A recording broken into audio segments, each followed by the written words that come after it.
Yeah. Hi, everybody. It's Jim Shneer here who's going to talk. We all know Jim Shneer. We all know him and love him, and he and his wife. If you didn't know it, Jim is a retired aerospace engineering manager. He had that position for 55 years. He is now retired and has authored or co-authored 9 books, including 5 on naval history and 1 on local military history. And that's what he's presenting today. He also writes on local history for the Palos Verdes Pulse online magazine. He has spoken on a variety of historical subjects throughout the South Bay, as well as at Cal State Long Beach. He and his wife, Diane, joined Los Serenos in 2007. Jim has been the organization's photographer and the Point & Co photo editor since 2009. Okay, Jim, we're ready for you. Thank you, Ann. Has everybody been muted, by the way? Yes, they have. Okay, great, thank you. Okay, for those of you, this is sort of full and open disclosure. For those of you who are in the last 2 docent classes, the material in this presentation is very close to what you heard during those sessions. It's a somewhat shortened version of that. Anyway, today we are going to explore this history in 2 different ways. We are going to explore it kind of in sort of a traditional historical approach in chronological order, with events occurring, reasons for them occurring, reasons why systems were built, reasons why systems were discarded and replaced. The other way we're going to explore this material is archaeology. A lot of what I'm going to talk today and point out today is still available for you to see here on the peninsula and down at Fort MacArthur. And in fact, there are other places in the LA area, which we're not going to talk about today, where there are still remnants of these structures, although not these weapons. As far as the history is concerned, prior to the 20th century, Palos Verdes had no military history. There is no recorded evidence of anything having taken place here. Fort MacArthur, of course, did not exist until the 20th century. But even if you go back into the Mexican period, the only thing that took place on what is now Fort MacArthur on the Middle Reservation, which we'll define momentarily, it was used as a landing area for ships bringing US troops to fight in the Mexican-American War. But the battles took place north of here in what is now the Rancho Dominguez area and up in Los Angeles. And then the troops would have been removed. So prior to the 20th century, virtually no history. So where we're going to start the story is with the Endicott report of 1886. After the Civil War, US military development basically ground to a halt, both with the Navy and with the Army, whether it was exhaustion from the war or lack of funding. I haven't explored the reasons for that. But in the Cleveland administration, President Cleveland tasked his Secretary of War, William Endicott, to pull together a team of stakeholders to look at the state of Army fortifications and to determine what new ones needed to be built and what existing ones needed to be upgraded. That report identified 81 forts, and as you can see, 16 of them were on the West Coast, 5 at Puget Sound, 3 in the Columbia River, 6 in San Francisco, 2 in San Diego, and none in Los Angeles. And there was actually a good reason for that.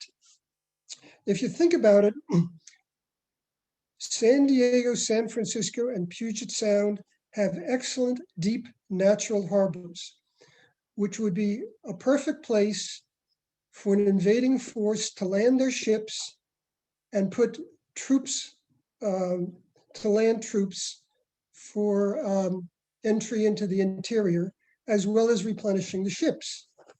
And of course, the Columbia River was a gateway into the interior. So these were considered to be the prime targets. Los Angeles at this time had a very shallow port in San Pedro and no breakwater. And LA itself was very small. So it was not deemed worthy of such an investment. Well, at about the same time, Congress started showing interest in funding a deep water port for Los Angeles. And this would be mainly for building a breakwater and for dredging the harbor so it could take not only the largest ships of the day, but ships yet to be built. And there were two areas in contention for this, Santa Monica and San Pedro, two very different approaches to develop a port. Santa Monica was basically the private playground of Collis P. Huntington and the Southern Pacific Railroad. After he acquired the Los Angeles and Independence Railroad, owned by the governor of Nevada, actually more, he stole it because he did not give the Los Angeles and Independence Railway permission to cross his tracks. So they couldn't get from Nevada to the sea. So he acquired the railroad and built out the pier in Santa Monica till it was almost a mile long. At the time, it was the longest pier in the world, and it was double tracked, two railroad tracks running all the way out to the end. And he viewed this as his private Southern Pacific Railroad pier, and of course wanted federal money for making it a proper harbor. On the other side, San Pedro was supported by sort of everyone else. The Chamber of Commerce, Otis from the newspaper, Hearst from the newspaper, and there are multiple railroads, including the Southern Pacific, in San Pedro as well. As I alluded to earlier, Huntington viewed Santa Monica as a corporate asset, and the community viewed San Pedro as a public asset. 4 engineering studies were done, and they all favored San Pedro from a technical perspective, primarily because of the Palos Verdes Hill, which provided a natural windbreak to San Pedro from westerly winds. In 1896, California Senator White, after whom White Point was not named, put some key language into the 1896 Rivers and Harbors Bill. There was one such bill every year that's kind of spread small amounts of money to everybody's. It was kind of a pork barrel legislation done every year.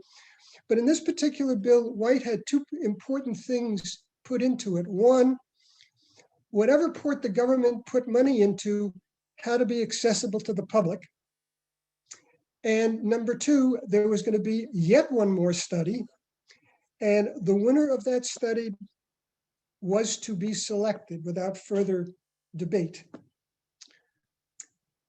When the committee that conducted that engineering study came in with their recommendation, San Pedro was selected, not surprisingly. There was one negative vote by someone who turned out to be an ex-employee of, guess what, the Southern Pacific.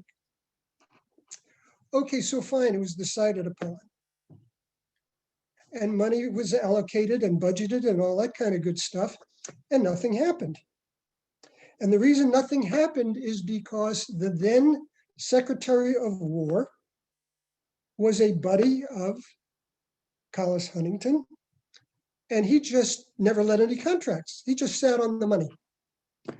Finally, in 1899, President McKinley stepped in and got contracts let, and the breakwater started construction in 1899, and that was the beginning of what was to become the Port of Los Angeles, a deep water port.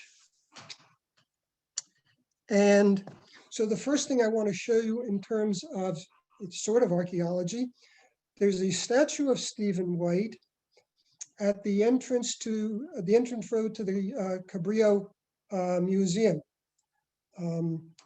If you look at the top of the screen, there's Pacific Avenue up here. And here at the triangle, which I imagine many of you are familiar with, is the statue to Stephen White.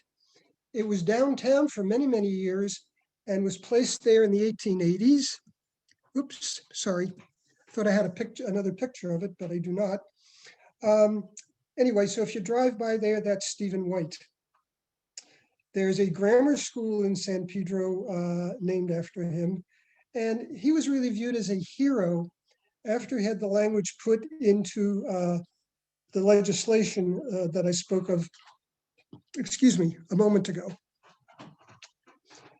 In 1906, President Roosevelt tasked his Secretary of War, William Howard Taft, to conduct another study of fortifications. And this study really was focused on what do we do about all of America's new acquisitions, which included Hawaii, the Canal Zone, the Philippines, Puerto Rico, and I probably forgot a couple. But LA was not included. Shortly thereafter, someone, and it's not clear who the someone is, but it could well have been President Roosevelt himself, or Arthur MacArthur, General Arthur MacArthur, who was attached to Japanese forces during the 1904 war. And they said, you know, we have a real potential threat in the Far East, the Japanese. We now have a proper port in Los Angeles, or soon will, and maybe it's time we fortified it. And so you can see the legislation on the right that went looking for money to build a fort to protect the port of Los Angeles, and it was approved the following year. Okay, so this is a little bit about geographical nomenclature. You can see the squares labeled A, B, C, and D. A is what was called the lower reservation. It really doesn't exist anymore. It's now the Cabrillo Marina. B, the middle reservation, is still government property. It's US Air Force now. It's mostly Air Force housing, and the Air Force uses it for recreational purposes, contractor selection sessions, and so on. And then Area C is the upper reservation. And that's the area we're going to be mostly focused on in the next few slides. Area D is White Point, and we will also hear about White Point as we move through the briefing.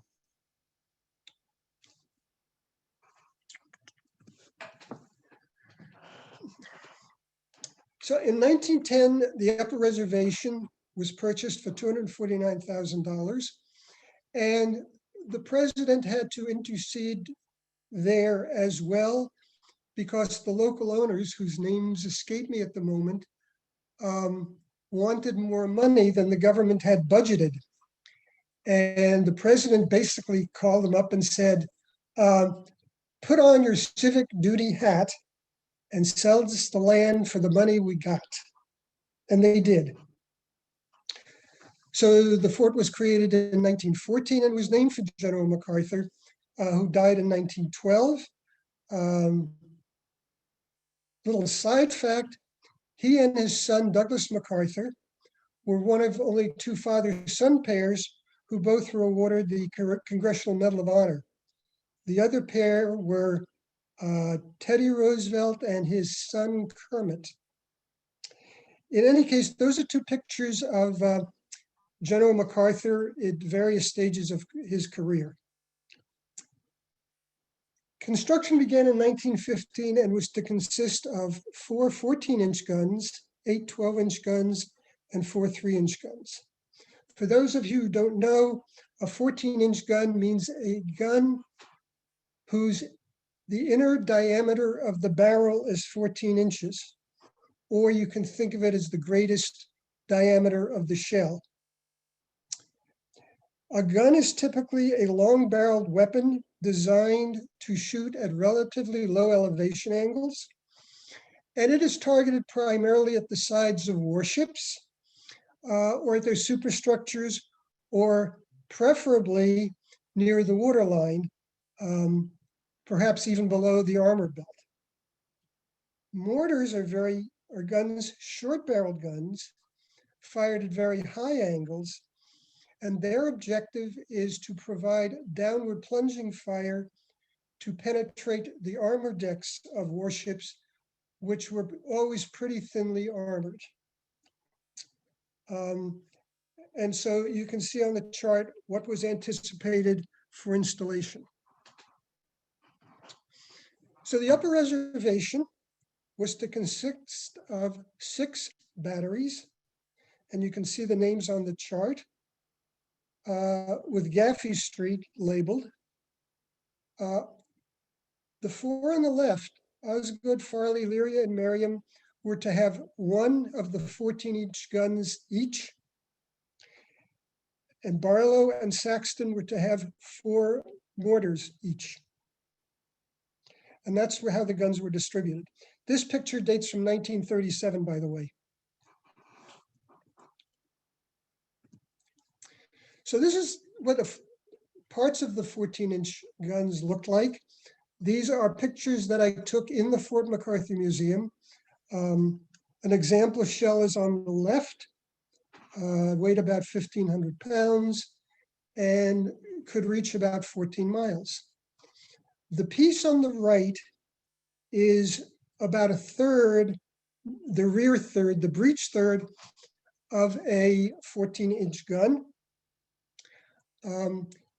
This gun actually came from the USS Mississippi. It was taken off the Mississippi. It was used as a pressure chamber by a Navy research lab in San Diego. And in 1909, it was transported and installed at the museum. This piece of the gun weighs about 32 tons.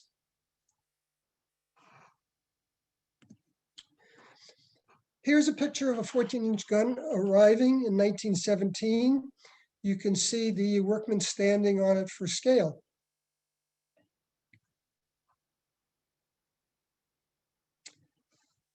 And this kind of looks like a toy set ready to be assembled on Christmas morning. It includes the gun, which is obvious, and some other parts which may not be so obvious, in particular, this thing here. Which brings us to our next story, the disappearing gun carriage. Buffington and Crozier, who are the two gentlemen on the left, who each in turn became the directors of the Army Ordnance Department, invented this particular model. This was sort of the zenith of the development. The French invented this in the middle of the 19th century. And the concept was that you wanted the gun out of view while it was being loaded so that the enemy would not have a target. This was to protect the gun crew. And you can see the lowered position right here. Can you all see my cursor? I'll take Yes, that we as can. a yes. I was going to say, I'll take that as a yes, since you're all muted. And this is the position, this is the firing position. This particular model not only was kind of the zenith of the design, but it was really the last time these guns were used, because there were 2 problems with them. They severely limited how far you could raise the gun, which limited its range, and they added a significant cost to each installation. The way they worked was very simple. In the loading position, this huge bank of weights was latched into position. When the gun was ready to fire, a lever would be released. These weights would drop down, pulling the gun up into firing position. When the gun fired, its recoil, would force it back down, and the weights would then be latched into place so the gun could be reloaded. This is a picture of a disappearing carriage being assembled. This was probably in the arsenal in Watertown, Massachusetts, where most gun carriages was assembled. And here again, I like this because you can see the size because of all the people that are providing scale. So here's a 14-inch gun at Fort MacArthur being loaded. And you can see it's below the parapet. The parapet is this concrete structure here. Here it is being loaded.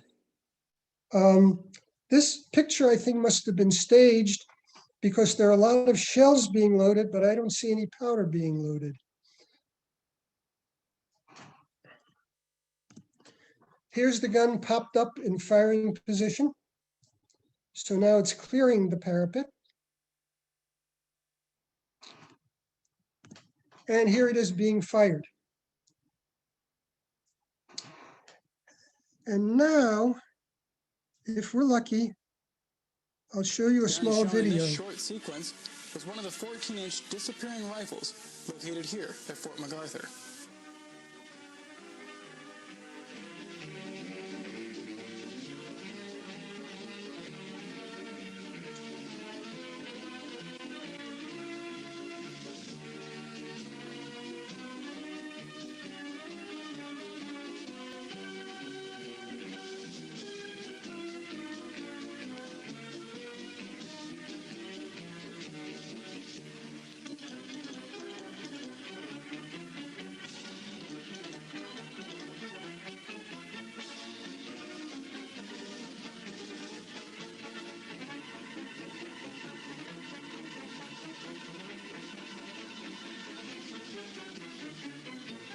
This next sequence shows a unit of the Oregon National Guard in action, firing the 10-inch disappearing guns of Battery Russell, part of the harbor defense of the Columbia River. The powder and shell were brought up as needed from their storage corridors located below the gun platform. After firing, the recoil pushed the gun down behind the protective parapet.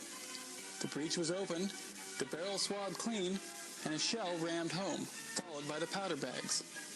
At the same time, the new azimuth and gun elevation were set. After the breech was closed and the primer charge placed, a trip was released and the large counterweights beneath the guns dropped, pulling the guns into firing position. A sharp gun crew could fire these weapons 2 times a minute at a range of about 10 to 14 miles.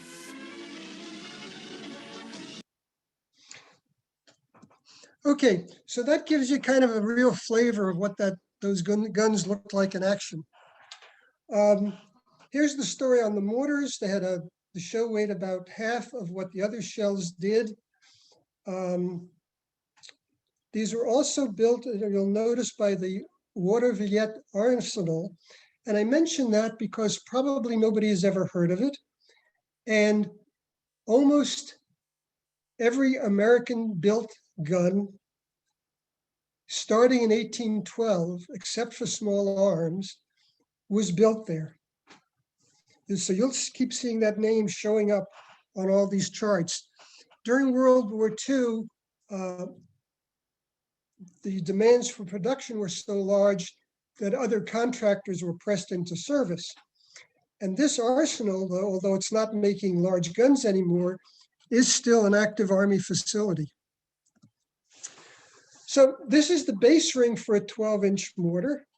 You can see it on the right. It is the contractor here was the Pioneer Trucking Company of Los Angeles. And you can see all the trucks that they have in the photograph. Here's a mortar on a cart being moved with a proper truck. these are the mortars being assembled within batteries Barlow or Saxton. I'm not sure which one we're looking at. There's a mortar being loaded.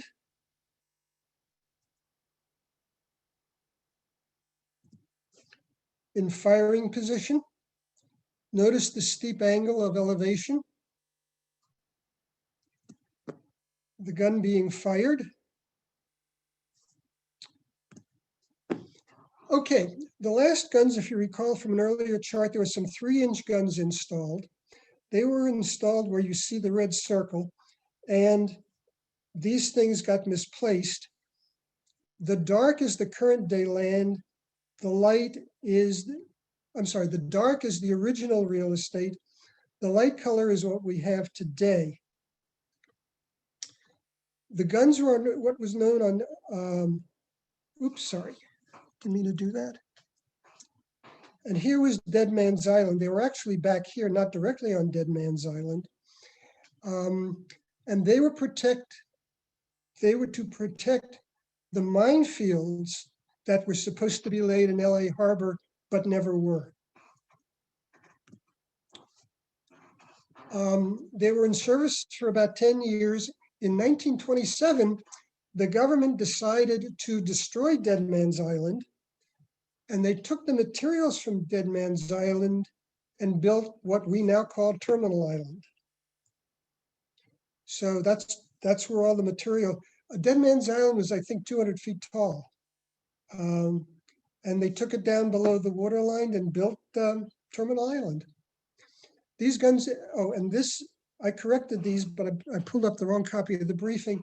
This is 16 degrees right here.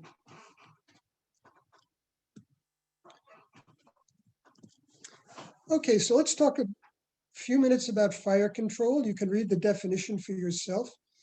And basically the way this was accomplished is you had stations at separated distances. Trying to move the cursor without moving the charts. So there were stations, separated distances. They had human observers looking at the enemy ships from different angles. So they were reporting different angles, hopefully pretty close to the same distance offshore. They would report this information to the plotting room in each of the 6 batteries, and there the solution would be determined in which direction to point the gun and how high or low to aim it. And so here's a little video clip. Here you see the instruments in what's called the base end station, which we'll talk about in a minute. Seacoast artillery, as refined by the early 20th century, was an intricate and precise task, which gave extremely accurate results. Instead of the gunners aiming, the target was tracked by men at widely spaced observation posts, known as base end stations. The location of the target from the base end stations was relayed by phone to the plotting room, where, by trigonometric means, the target was tracked and firing coordinates for the guns were determined. The range, or distance, and the azimuth, or direction, was then transmitted to the gun crews to set the gun. Okay, one thing I neglected to mention on the earlier charts is all 6 of these batteries, these concrete structures still exist. Osgood and Fairleigh are now house the Fort MacArthur Military Museum. Merriam and Leary are still there. You can walk around them, but you can normally not get into them. And there's really nothing to see. And Barlow and Saxton are fenced off and have been pretty badly trashed by graffiti artists. You can get into them if you want to crawl under the fence. Okay, so the video talked about base end stations. Each of the 6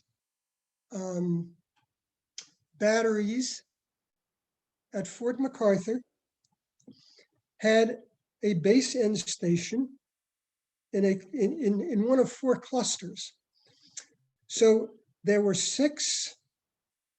The first 6 were here. The second 6 built were here at White Point. Go back. The third set was at Sea Bench, which is now basically the Trump housing development and golf course. And the 4th set were at Long Point behind City Hall. So there were 24 in total. So these are the ones at Point Fermin, near the upper reservation. There were 6 of them.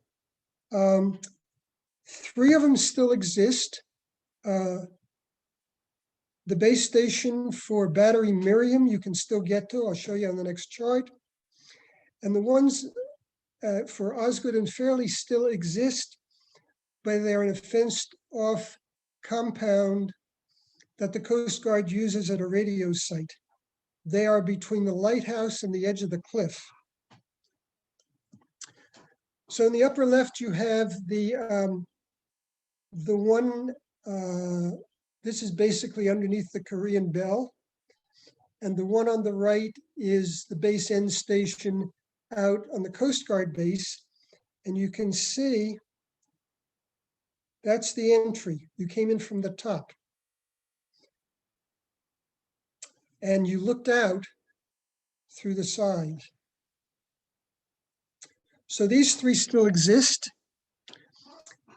The next group of 6 were at White Point, kind of where the remains are of the 16-inch guns, which we'll talk about in a little bit, underneath the Air Force housing complex. They looked like this. The 4 on the left, you can actually see. The clumps on the right are vegetation that's grown up and blocks the 2 for Osgood and Fairley. All 6 were removed. One of them, probably by Battery Fairley, was taken onto the Air Force housing development and rebuilt because it's protected there and it wouldn't be destroyed by souvenir hunters and graffiti artists and so on. That's what one of them looked like. That was as it was being excavated.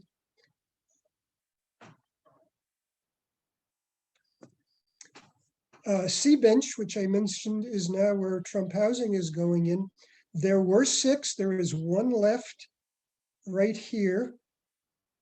And you can get to it from La Rotunda Drive. This is the East Portal Trail. And you just come down the trail. It's right here. This is a World War II vintage base end station. It was actually in 3 tiers, so you could have 3 observers for 3 different weapons. And this is what they look like up close. This is one of the original ones for the Fort MacArthur guns. And this is 2 of the 3 of World War II vintage. And you can see the trails right above it. So these guys are really easy to get to. And Long Point. Long Point is behind City Hall. Yeah, here's City Hall, here's the city yard. And on the slope here are all 6 still exist. You can get to them, but it's a very, very steep slope. Here's up close and personal from Google Maps. You can see 5 of them clearly. The 5th one is hidden in this mass of trees. Here's a little piece of the city yard. And here's a close-up of one of them with some housing in the background. Here's the entrance up top. And if you stand on top of it, you can see Terranea. So here's the entrance.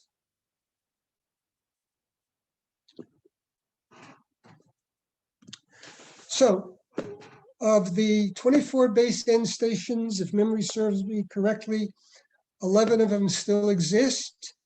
And I believe 8 of them are accessible to the public. Okay, we're going to shift gears a bit, ratchet up about 10 or 15 years. By the early 1930s, the guns that were at Fort MacArthur were deemed obsolete, basically because the modern battleships that were coming off the line, especially in Japan, could outrange the guns at Fort MacArthur. So they brought in 2 modern 14-inch guns, which had about twice the range. Notice the old ones were about 14, these are 27. And that's because the range or the elevation wasn't inhibited by the disappearing carriage. And so these could be elevated up to 45 degrees, which gives you your maximum range. And the other thing about them that was important was they were mounted on railway cars and they could be moved.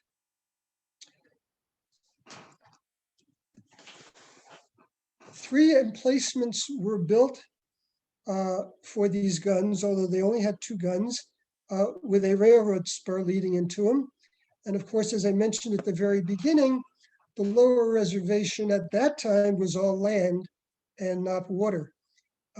When LA took over the property in the late 1970s, they built the marina. This is what it looked like. You can see 2 of the emplacements. Here's one of the guns covered in camouflage with several railroad cars.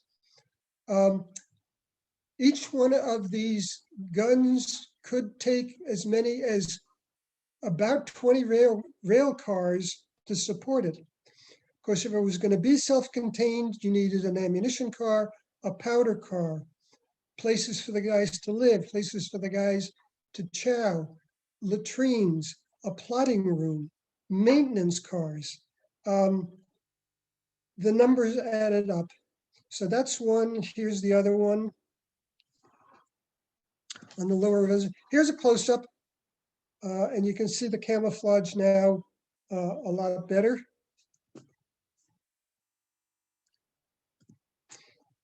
This is the gun on the railway car, 14-inch gun. One of the other important things about this particular gun, unlike other railway mounted guns, is it could be removed from the car. And that was important because if the gun was on the car, it could only traverse plus or minus 7 degrees off of center. And I'm guessing that was because if it was further off center and it fired, it would probably tip the car over from the concussion. However, once it was removed, it could position itself essentially 360 degrees. And so that was another very important aspect of this weapon. And here it is removed from the railway car on a fixed position.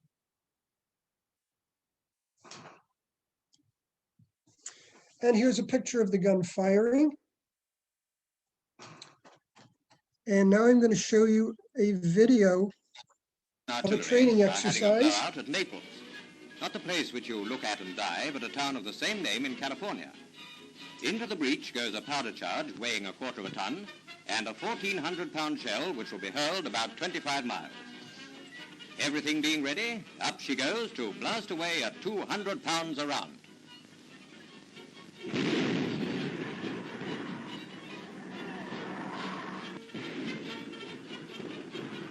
It takes a crew of 90 fully trained artillerymen to serve each gun. One of these monsters was last fired 4 years ago.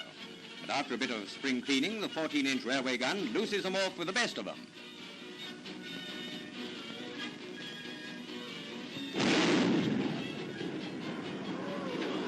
Do that again and I'll fire you.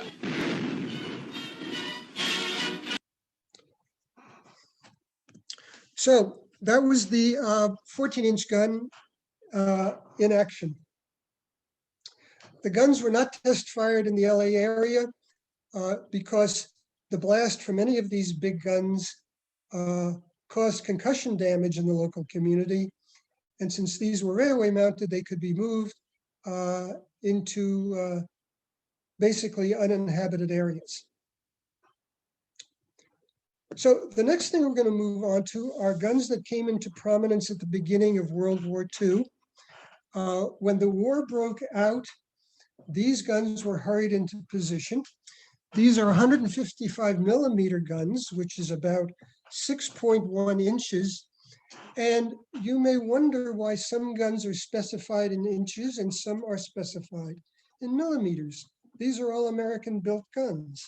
Well, the reason is the 155 millimeter gun was a French design, a World War I French design, and the Army deemed it cheaper to replicate the French design materials and gun and keep everything metric. So this is an American copy of the French 155 millimeter gun. The gun on the left is at Fort MacArthur. I don't know where it came from, but it's really the only piece of ordnance that you can see in this area. On the upper right is something called a Panama mount. And you could put the gun on this mount and essentially rotate it without the wheels, or even with the wheels, I guess. No, it wasn't with the wheels. It was like on a track with rollers, but you can aim it easily in any direction. And the picture at the lower right is a 155 millimeter gun firing on a Panama mount. And yeah, the wheels are still on it. So there are a whole bunch of batteries built up and down the coast, all subordinated, excuse me, to Fort Mac's command. We're going to talk about 3 of them. These guns ranged from Santa Barbara in the north to Costa Mesa in the south. The 3 guns we want to talk about are Rocky Point. The gun at Rocky Point was located on Rocky Point Road, which is sort of the C-shaped road on the right. There were 3 Panama mounts built, 1 to the right of the road, 2 to the left. Of course, it's now all housing. And if you look immediately offshore, the rust there is the wreck of the Dominator, which ran aground there in 1961. So that was the 155 millimeter gun battery at Rocky Point. Here was the one at Long Point, which is where Terranea is and Marineland was. This is a picture of the gun emplacement, although you probably want to take my word for it because it's a really crummy picture. This is a photograph I took of a newspaper picture behind a piece of glass, which is why it is as crummy as it is. And on the upper left, you can see the coast road. So this was in the mid-1940s. And the third 155 millimeter gun was actually at Fort MacArthur. You can see the Korean dome at the top. Some other emplacements we'll talk about in the next couple of charts. Gaffey Street on the right, and you can see the Panama Mount. Only one of them is left in the center.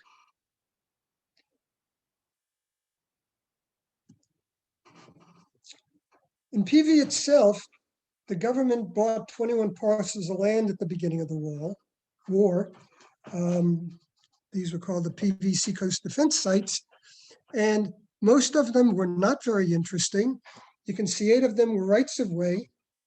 11 of them were for radar-based fire control. Radar was brand new.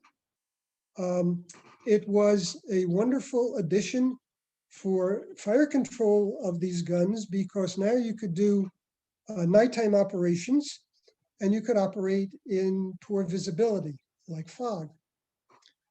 The sites that we're going to talk about here as we continue on a little bit further are Battery 240 and radar control site number 15. This is what the radar sites looked like during the war. These were not from PV. I found these photographs from other parts of the country, but that's kind of what the radars, and in particular their housings, looked like. Battery 240 is also at City Hall. It's on the seaward side. Again, here's City Hall, here's the sea yard, and here's battery number 240, which I'm sure many of you have been to. They had 6-inch guns, basically the same size as the 155 millimeter guns. These were protected, as you can see, with some light armored housing. And they were accompanied by a concrete facility, a concrete battery, in which to store their shells, their powder. There was a communications facility in here. And of course, since it was an enclosed facility, they had their own generators, and they were kind of self-contained. The main entrance was here. City Hall is over here. This was the main entrance. There was a shell and powder room on this side for the gun that was located where these trees are now. And there was another shell and powder room over here for a gun that would have been located here. And the shell and powder was brought out from here to where the gun used to be. And of course, this is the Coast Guard facility, PV Drive South. And you can walk out to these, 2 or 3 minute walk from City Hall. You cannot get into the building, but I am told there's nothing left inside that was stripped long ago of basically metals for scrap. This is a close-up of the gun emplacement. This is the main entrance. This stands for U.S. Engineering Department, 1942. And this is one of the ammunition exits out onto the gun emplacement. There was a similar setup at Fort MacArthur. Again, here's the Korean Bell. Here's the Panama Mount. Here are the 2 6-inch emplacements with the battery. This battery interior is very well maintained. It's opened to the public every great once in a while. The generator equipment in it has been restored and works. So this is really, if you ever get an opportunity to tour this, it is worth doing. Here are the working generators inside. Here is the northern gun emplacement. Here's the southern gun emplacement. The shells were brought out here, and the main entrance was over here. It was sort of a folded version of the one we saw in Battery 240. But anyway, this one is nicely preserved, but normally closed. And then we come to the 16-inch guns, which were deployed during the war as well. Here's one that's preserved at the Washington Navy Yard. These guns were almost 70 feet long. The gun weighed 142 tons. And here again, look where it was built. The Watervliet Arsenal. Many of you are familiar with these 2 structures at the White Point Reserve. Here's the White Point Nature Building. Up here is military housing over here, and over here, and over here were the 2 casemates. Unlike the ones at Fort MacArthur, these guys had roofs. The roof, 12 feet thick of concrete. And here's a person for scale. So you can see how big these guys were. Sorry, let me go back. Here's another view of the 2 of them. These 2, you can't see it from this picture. They were offset by 22 degrees. So they did not stare in the same direction. There are very few pictures of the guns in place, but here are two pictures from the 1940s of the two guns. These guns were actually originally intended for these are Navy guns, originally intended for battleships, but I think I don't have the time to tell you the story.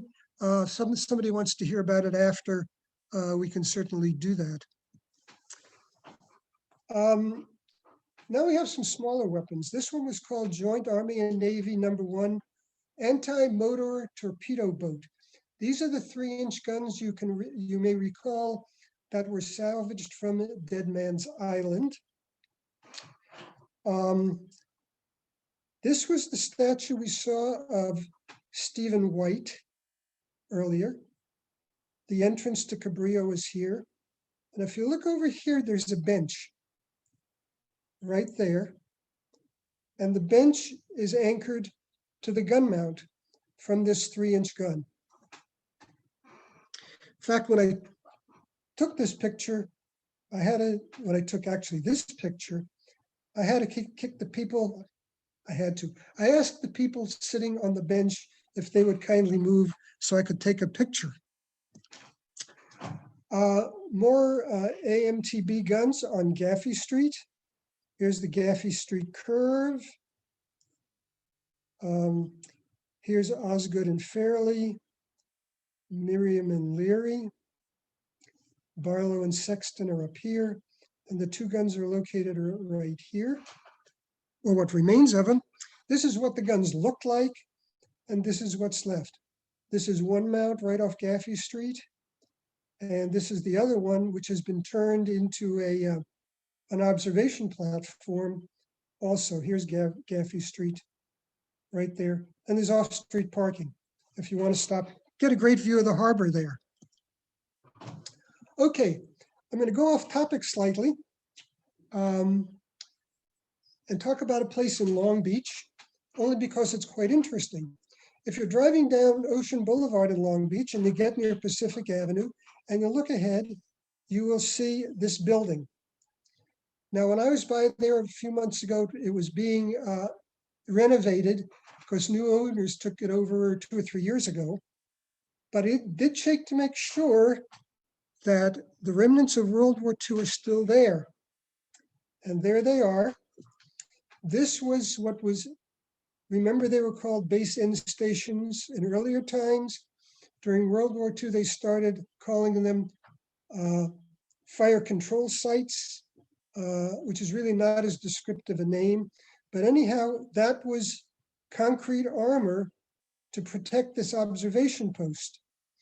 This is on the top of what at the time was the Hilton Hotel. The government signed a lease for 0.08 acres at the top to put in an observation post. And there it is up there. You can see the concrete fortification sticking out. This used to be a bar. I don't know if they're going to reopen it as a bar. And they are going to reopen the Sky Room, which was an excellent restaurant up here. This was their open air bar. Oops, sorry, again. This is the view from the restaurant. Looking up at it. And this is yours truly.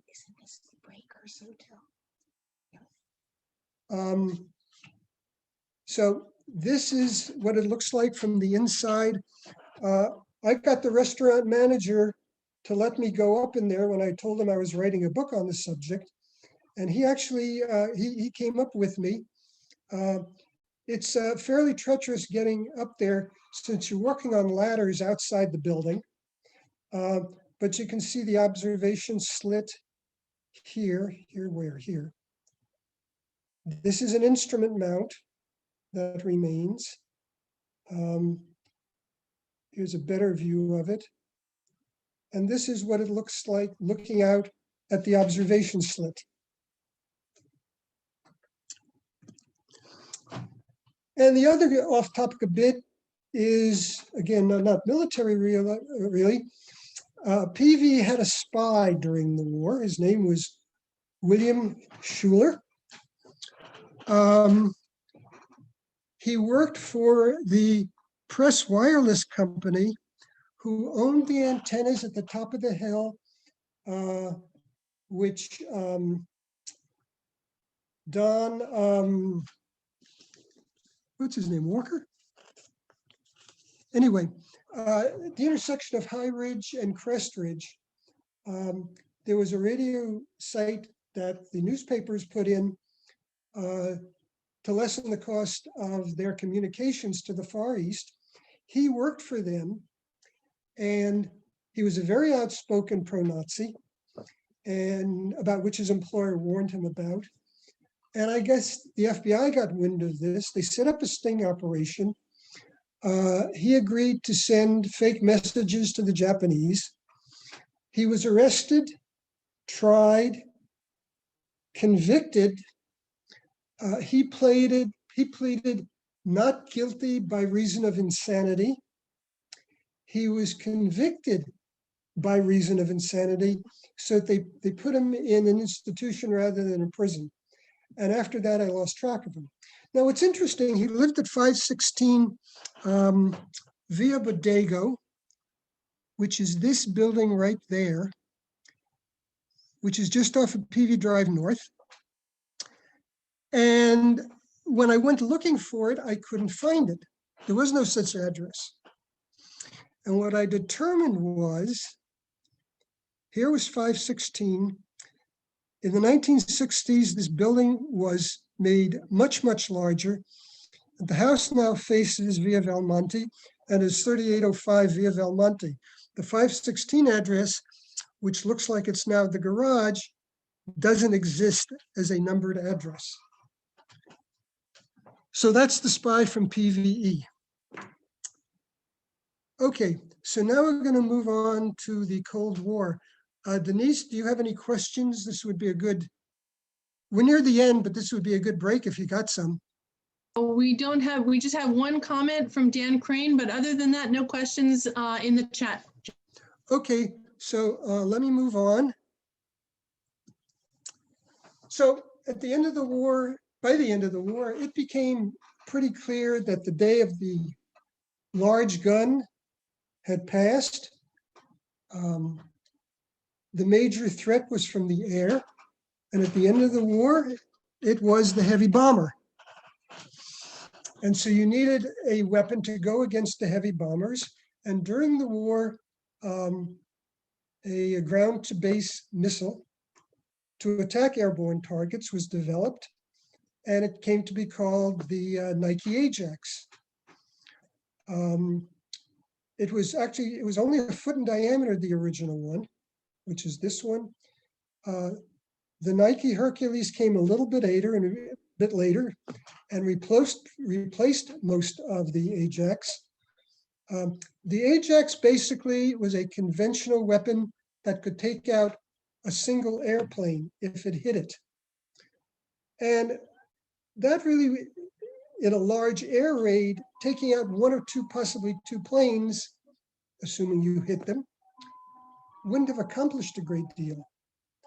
The Nike Hercules was a nuclear weapon, and all you had to do was explode the weapon in the middle of the formation, and you would take it out. So after probably 1960, most Nike base, I've been told that 80% of the deployed Nike missiles were Nike Hercules. So you probably had one in your backyard without knowing it. These were the Nike sites around Los Angeles. We're going to talk about LA 55 and LA 43 at the bottom, but you can see that the city was surrounded by them. And eventually there was a facility on Fort MacArthur that coordinated their activities. It was located on Pacific Avenue in the Middle Reservation. So we're going to talk briefly about LA 43, which is was at White Point. This is what it looked like when it was operational. The bottom one is the way it looks like at the present day. Most prominent, you can see the covers of the elevators that brought the weapons up from their underground storage facilities. They weren't fired from these. The missiles were brought up on elevators and then rolled over to their launchers. Their launchers, you can see up here, they're gone now, but you can see the launchers over there. So anyway, there were 2 magazines with an elevator for each.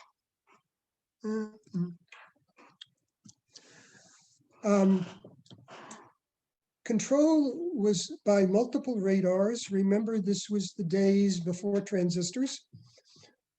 All the intelligence to find the target, fire the missile, aim the missile, explode the missile, had to be commanded from the ground.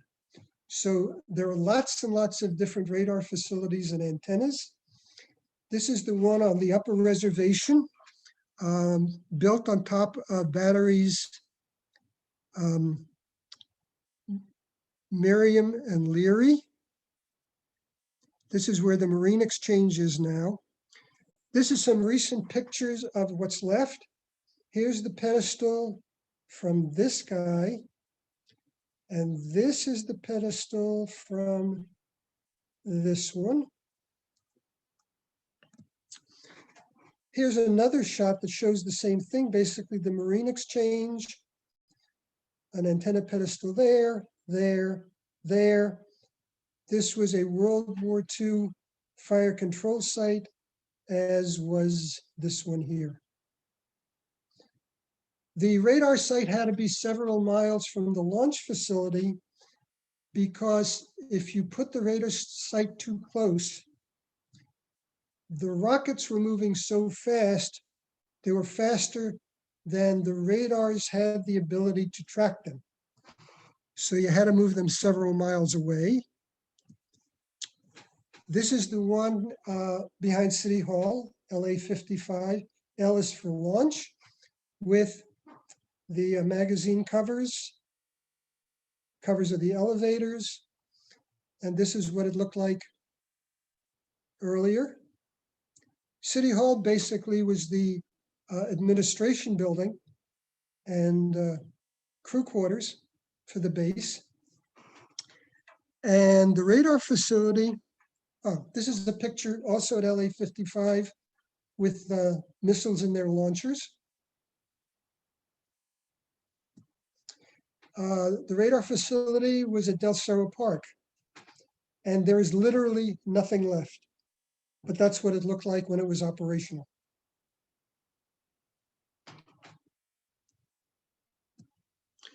And here's a video. The Department of Defense lifts the curtain of secrecy on the Army's deadly new guided missile, the Nike, named for the Greek goddess of victory. A rocket-powered supersonic weapon that can be mounted with atomic warheads, the Nike's electronic brain steers it straight at an unseen target miles above the Earth. While fueling the super rocket, soldiers wearing protective suits look like men from Mars. Carefully, they pump the fuels that will hurtle the missile into the atmosphere. Firmly fixed to the launching rail, the Nike is moved into firing position. It is now hot, fueled, and ready for flight. Technicians make the final adjustments. When the last safety pin is pulled, the firing operation begins. At the control center, the tracking radar is pointed toward the target, a radio-controlled B-29 bomber. As the seconds tick away, the position data are sent to the computer, which plots the point of interception. On the bridge of the plotting room, artillery control officers set in motion Operation Intercept. All stations, this is Nike Project Command. At my signal, time will be X minus 20 seconds. Mark, X minus 20 seconds.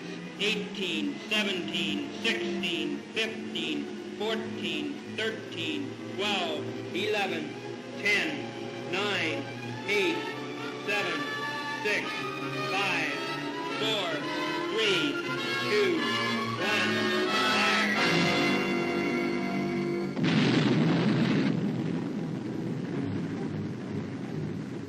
I will now announce time to intercept.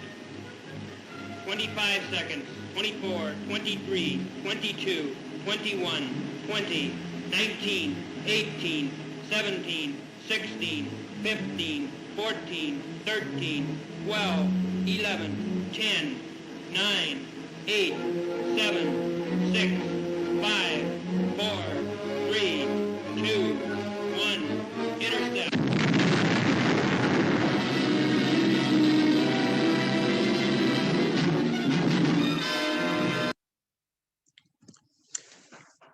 And now everyone knows how to count backward from 25. Okay. I think this is the last item we're going to talk about. Track number 15 from that original chart I showed you a while back. These are the two large radomes on San Pedro Hill. They actually went through 3 lives. First, as a World War II radar site. Second, as a SAGE radar site, which I'll talk about on the next chart. And then in 1976, they were turned over to the FAA as a long-range air traffic control radar, which is what they are still used for. The SAGE system was an integrated system run by the Air Force, which included the acquisition of targets and command of jet fighters to intercept them. San Pedro Hill was a long-range radar site, and you can see from this drawing, they had all kinds of sensors feeding data to the SAGE direction centers. The SAGE direction centers had the largest computers ever built. They had about 50,000 vacuum tubes and drew 3 megawatts of power. This was the computer suite in the radar site, which had 6,900 vacuum tubes in 21 cabinets. And this was just to process the radar returns so they could send it to the direction control centers. Okay, next to the last chart. Fort MacArthur and all the Nike sites were decommissioned in 1974.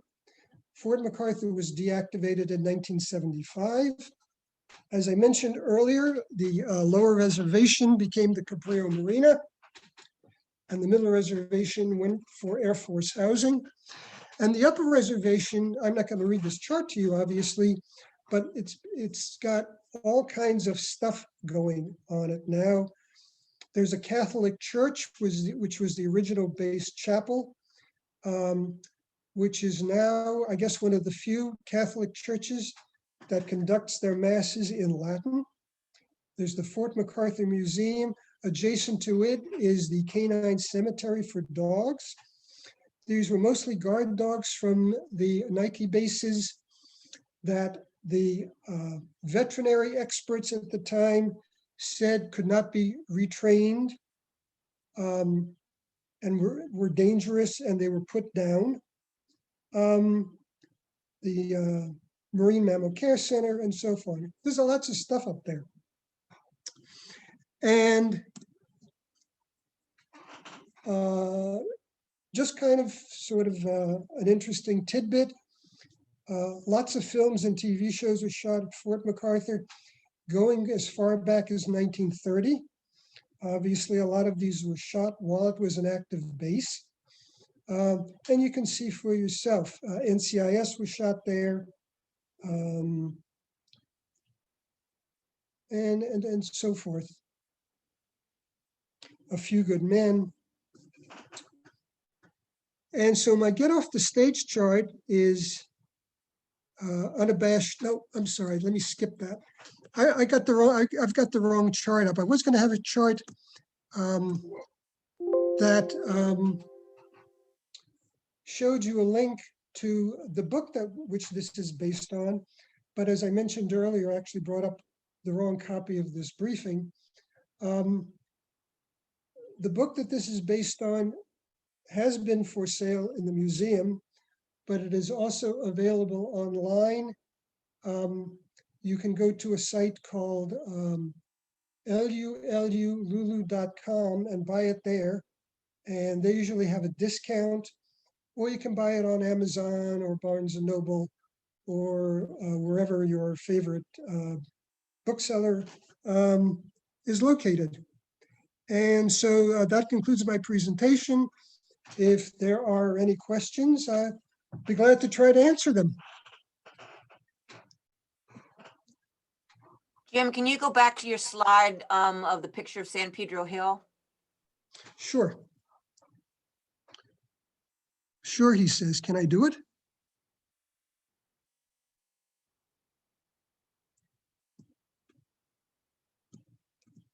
Oops. There we go. The one that says the dates for the radar. Yeah, well, this is San Pedro Hill. There are the dates.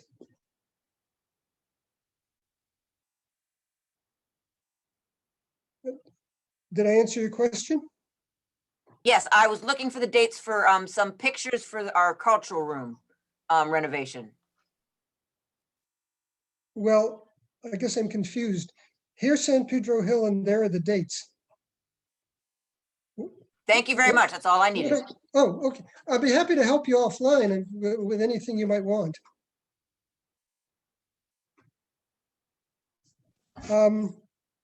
Anybody else? Okay, well, I'll turn it back over to Ann. Hello, Jim? Yes. Did we have any enemy ships that came close to our coast, whether Palos Verdes or anywhere else?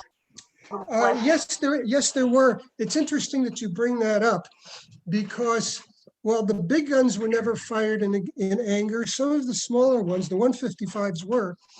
I have an article in this month's Palos Verdes Pulse magazine about the merchant ship that was attacked off of Point Fermin in the early days of 1941.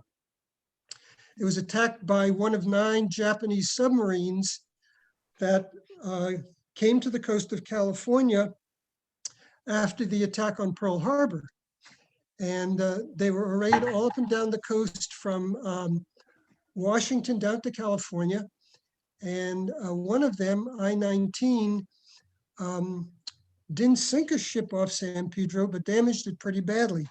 So if you go look for Palos Verdes Pulse magazine, I've got an article on it that just came out this week.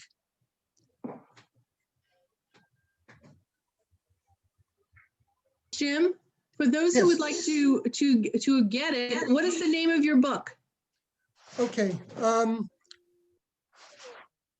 The name of the book is the name of the briefing. Let me go back.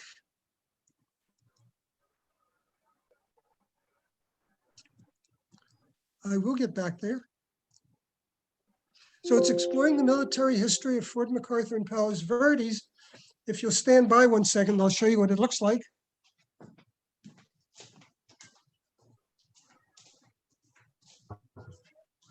I'm getting it.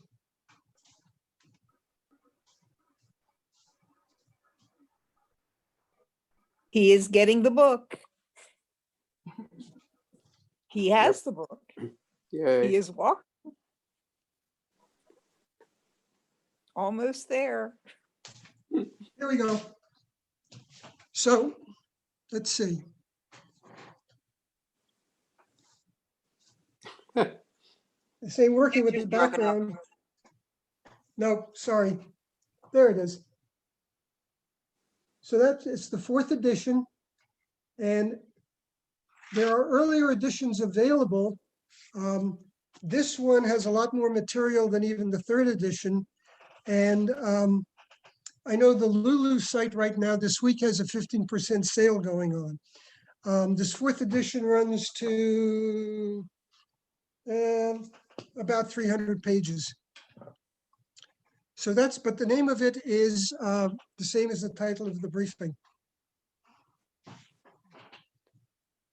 I had a quick question, Jim. This is Adela. Yes. Yeah, I hike there at Ocean Trails, and I've seen that sea bench, that cement kind of, I guess it's like a platform. And you can see that looks like people were in there looking out. Yes. So what exactly did they do there in that, I guess it's not a bunker, but it's a hiding No, place. it was a lookout position. There were men in there, typically 2 men in there, with 2 optical instruments. One of the optical instruments provided them the range to the target with using ordinary trigonometry, and the other one provided the angle to the target using an artificial baseline so that everybody was talking angles to the same reference point.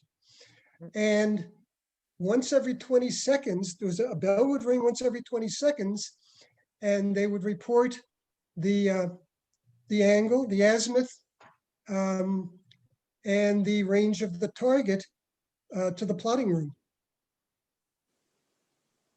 Okay. Great. Thank you. Yeah, you had a chart on that showing where they all were at different angles. Yes, yeah. Looking at the target from different angles. And they were mostly underground with just the observation slit, basically for protection from incoming shell fire. Or did they look out that slot to Yes, see yes. the angle and the range? They looked okay. out that slot. They probably used binoculars till they spotted something, and then would use their rangefinder and their azimuth instrument to send the 2 pieces of information back to the plotting room. And if you had 4 different places doing that, you got a much more accurate position of the target. It was essentially a stereoscopic view instead of one observer looking at it directly on.